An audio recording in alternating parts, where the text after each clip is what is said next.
একটি যান্ত্রিক গিয়ারের চাকা ছোট হলে সংযুক্ত অবস্থায় বড়টির চেয়ে ছোট চাকাটি কিভাবে ঘুরবে? এই টাইপের মানসিক দক্ষতার অঙ্ক আমাদের প্রায় বিসিএস পরীক্ষায় আসে। প্রিয় শিক্ষার্থী, আমরা এই টাইপের অঙ্ক একটু প্র্যাকটিক্যালি চিন্তা করব। যেমন আমরা যদি উদাহরণস্বরূপ একটু বুঝতে যাই, আমরা দুটো চাকা কল্পনা করি।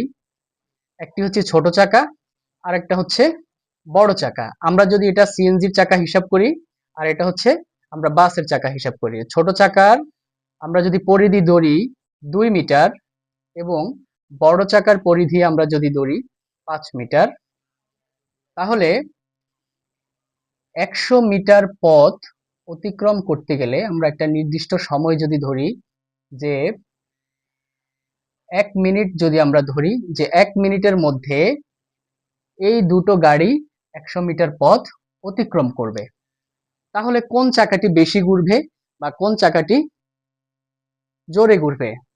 তাহলে এক্ষেত্রে 100 মিটার পথ অতিক্রম করার ক্ষেত্রে সিএনজির বা ছোট চাকাটি ঘুরবে কতবার?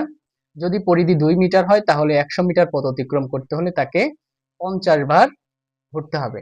আবার বাসের চাকাটি যদি 100 মিটার পথ অতিক্রম করতে হয় একই সময়ে, 1 মিনিটের মধ্যে সমান গতিতে যদি চলে দুটো গাড়ি, তাহলে বাসের চাকা ঘুরবে হচ্ছে কতবার? 20 বার। তাহলে এই অঙ্কের মাধ্যমেই আমরা বুঝতে পারলাম যে ছোট চাকার ঘুরতে হবে বেশি এবং ছোট চাকা ঘুরবে অনেক জোরে। তাহলে আমাদের সঠিক উত্তর হচ্ছে জোরে ঘুরবে।